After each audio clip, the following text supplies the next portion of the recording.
Media literacy. When we speak of media, it refers to the print media, such as newspaper, magazines, posters, etc. So, media literacy is the ability to identify any different types of media and messages. What is media? In communications, media are the storage and transmission channels or tools used to store and deliver information.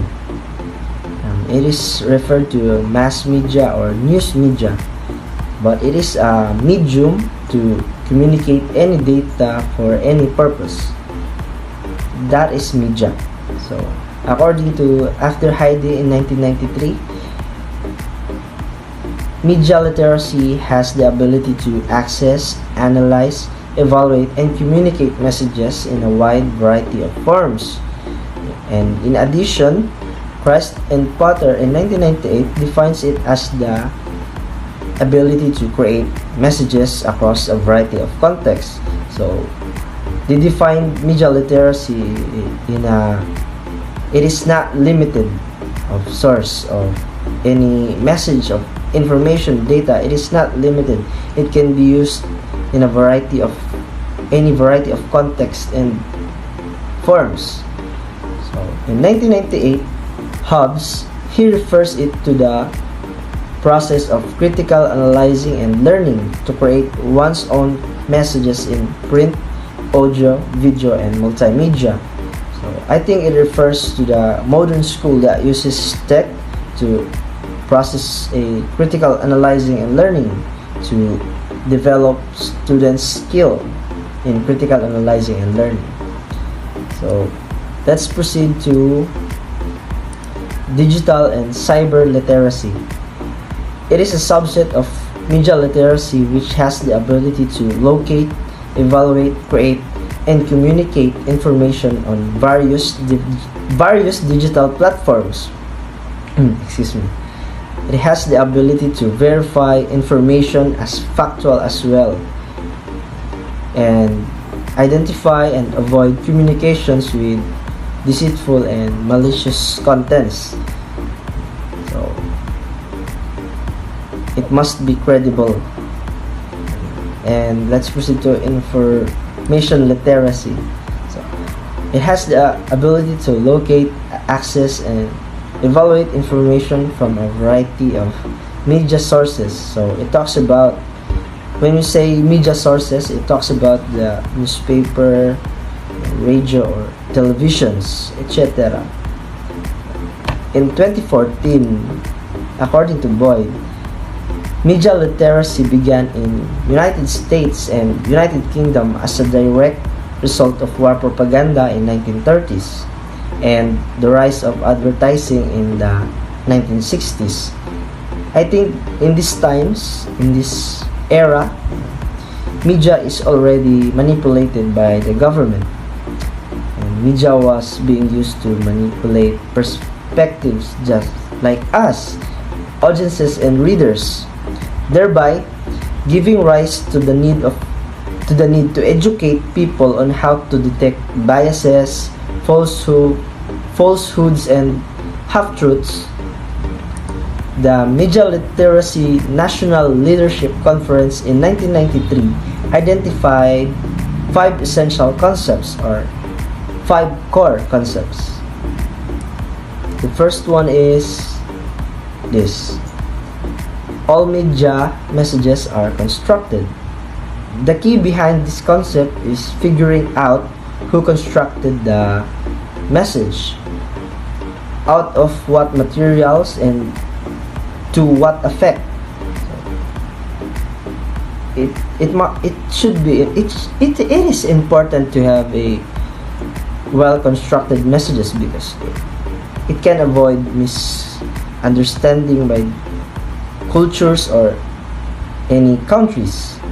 So number 2, the second one is media messages are produced within economic, social, political, historical, and aesthetic context. The third one is media presentations play a role in people understanding of social reality.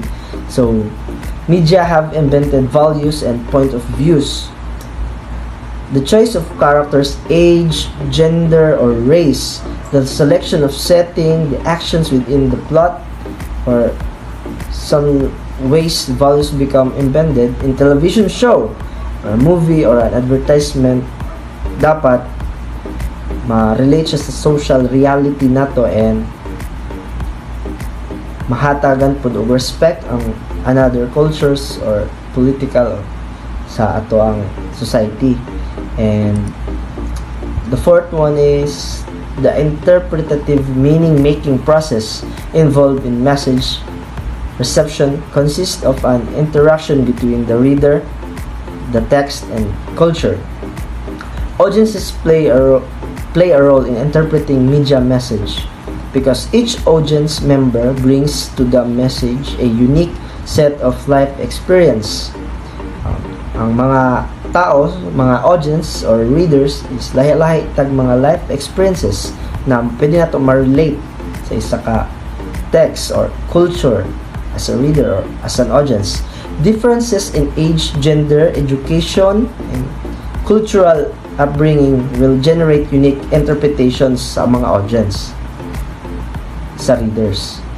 And the last one is media has unique languages, characteristics which typify various forms, genres, and symbols, systems of communication.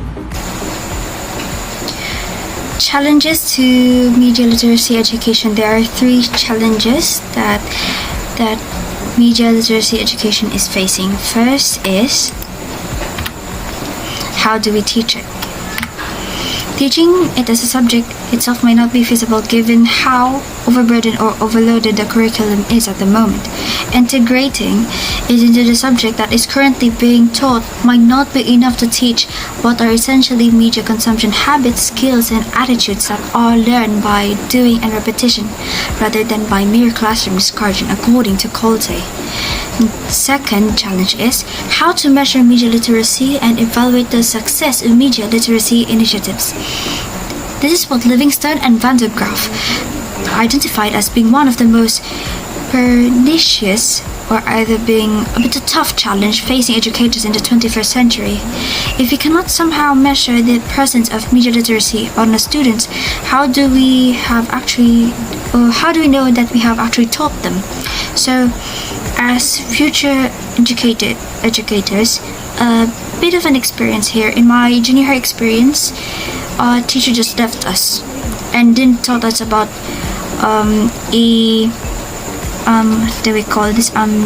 they didn't teach us about etiquette or the pros and cons of using media. So as future educators, we must not abandon our students. Even though they're the new generation, we must teach them what are the pros and cons when using the media. The third challenge is media literacy best understood as means of inoculating or inoculating means immune our children against the potential harms of the media, or as means of enhancing the appreciation of the literacy merits of the media. So let's just say media is powerful, broad, and it has many social platforms, but without knowing that it has a rather of a bad side to it. So, according to Kristen Potter, it has more fundamental challenge to media literacy education as one of purpose. Especially, media can be used as a weapon. Well, basing it on a certain movie called Snowden, that the US used the power of a search tool to spy on people, or espionage. Now, let's head on to digital literacy.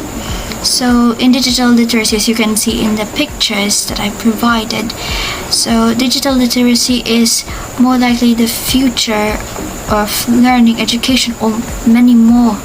So with it is online safety, collaboration, communication, creation, and information search and evaluation. So let's dive right in.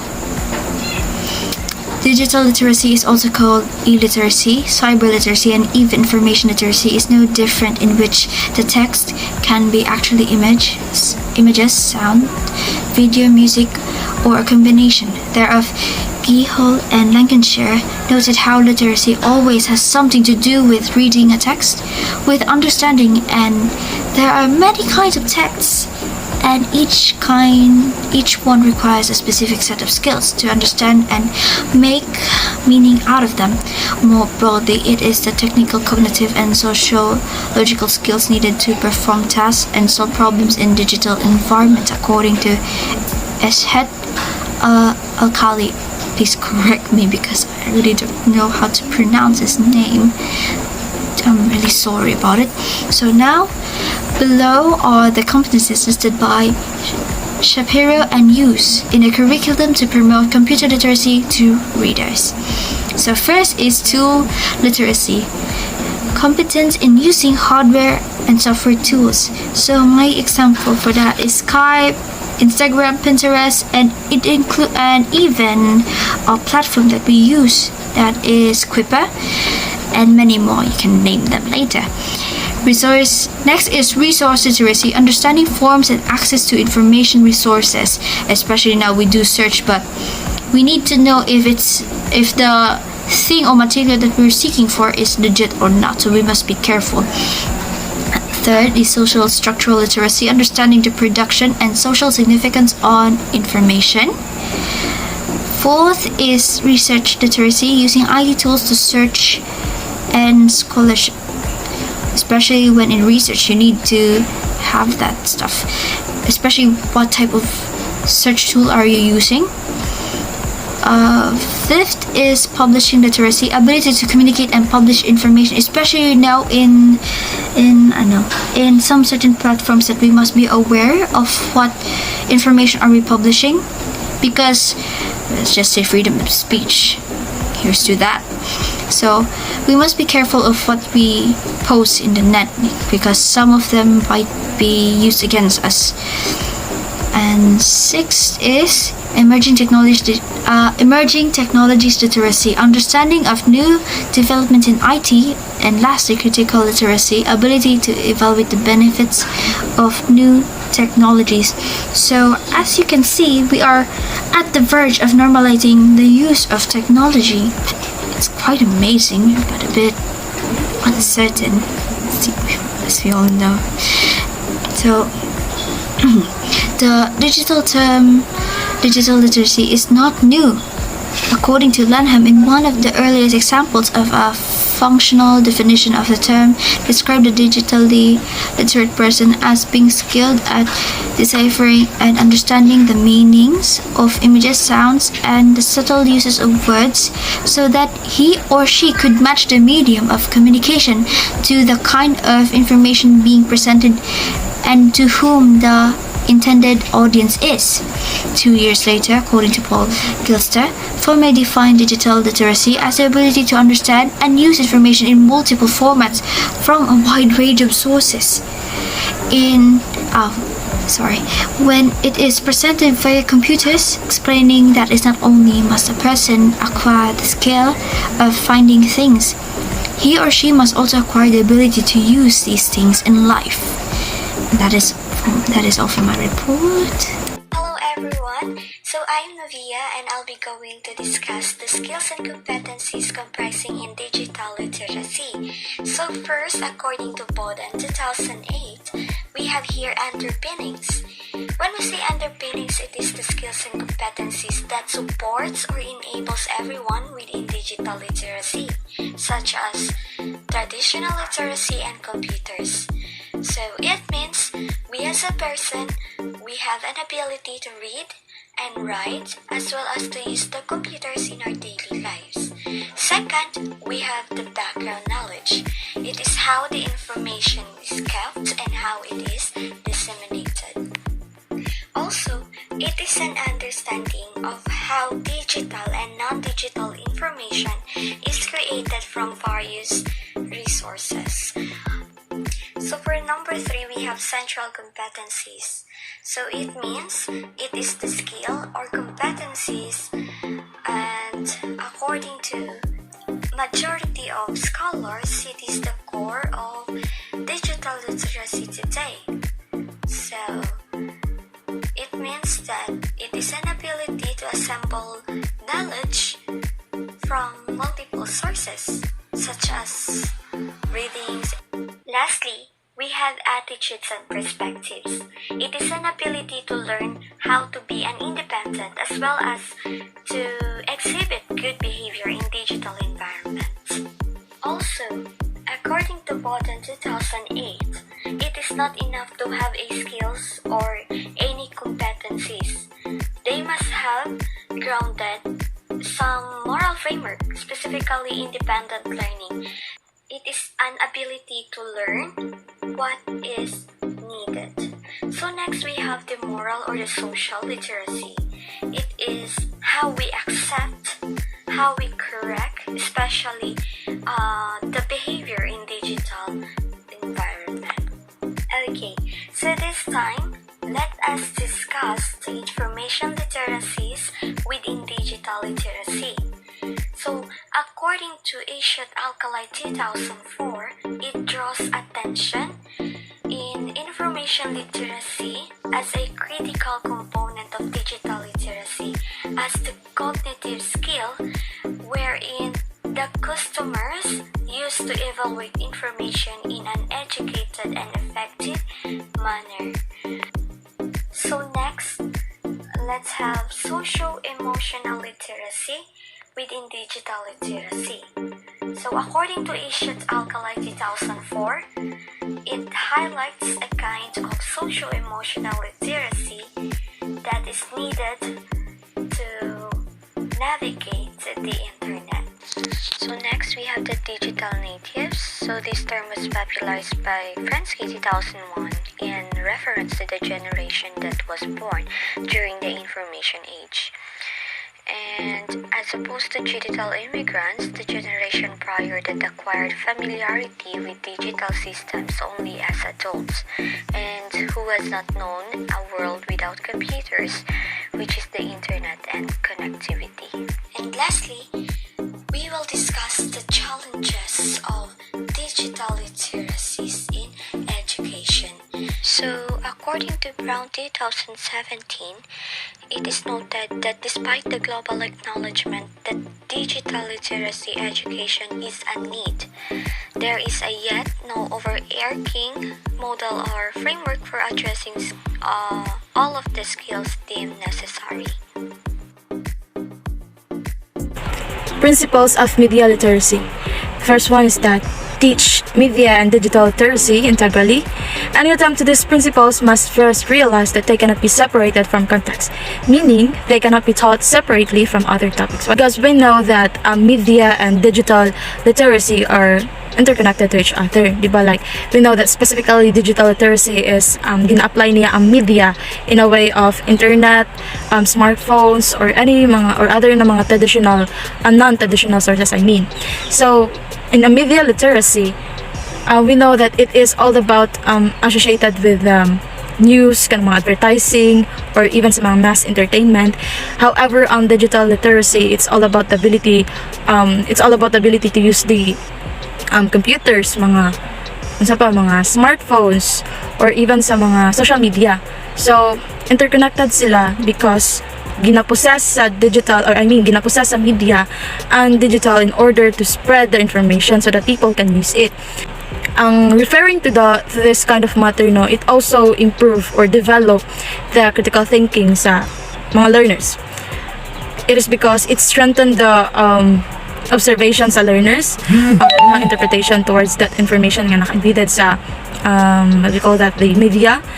And also they would learn how to examine the challenges of stereotypes, kana mga biases.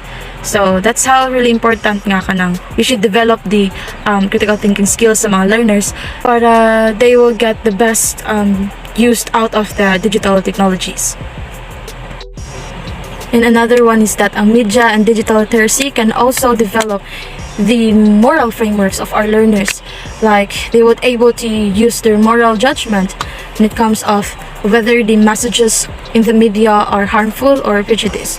So when we are going to teach our students, it is very important that we should ask ourselves first that what would be the kind of kanang media content that are appropriate para sa ato ang students, so that our student would understand the different moral values and beliefs that is presented through the media. So second one is that master your subject matter. Whatever it is you teach, you must not only possess a thorough understanding of your subject matter.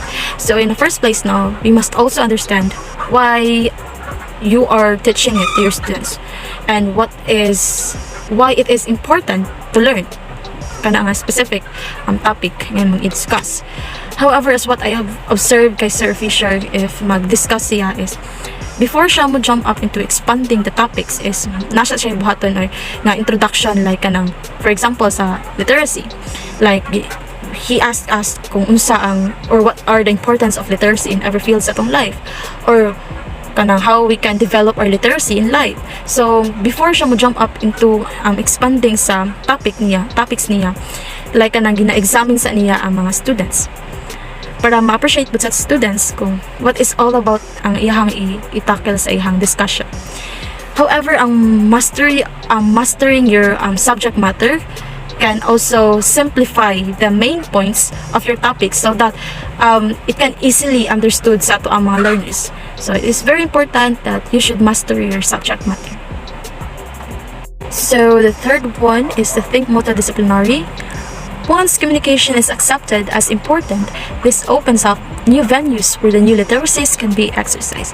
So, to give the short definition of multidisciplinary, it's something that combines the several studies or even mga academic interest. For example, when you're going to study English, math, science, history. So that's how multidisciplinary is. However, from the word combining the several fields of study, so it means that you are not just focusing on your specific field. Like, dapat pod mo study pod ka sa another field, no, para maging knowledgeable enough ka. However, multidisciplinary, can also help you to teach your student too on how to approach problems in a complex world. So that is how very important the think multidisciplinary is. And the fourth one is the explore motivations, not just messages. Okay, so it is very important that students learn what is the message being communicated by any media text. It is also important to develop in them a habit for asking why is the message being communicated in the first place. Yes, this sort of matter would really helps them to define the purpose of the information they are viewing sa media, and they would able it to know on the credibility of the source, or as well as they would draw it a conclusion on this particular viewpoints or position that is being presented sa media. So it is very important na students would learn what is the message being communicated by the media text para dili sila dali or it will really avoid them to believe in a fake nga kanang mga information. So that's how very important it is. Okay, so the fifth one is the leverage skills that students already, and however, students can produce remarkably well research output for things that are deeply interested in even without instruction. Harnessing this natural desire to explore whatever interests them will go a long way in improving media and digital literacy education in your classroom. As a future educator now, so it is very important that we must really know the interest and the skills of our learners, because it will be a way that we can use it in a specific purpose na malay mo that natural skills nga na sila would be a way that they can easily improve their media and digital literacy. So it is very important that you must use your student skills with a purpose.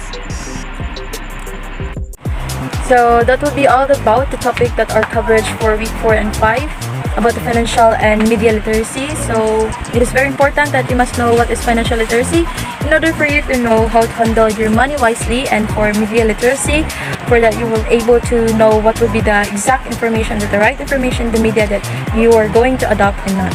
So thank you for watching, guys. God bless.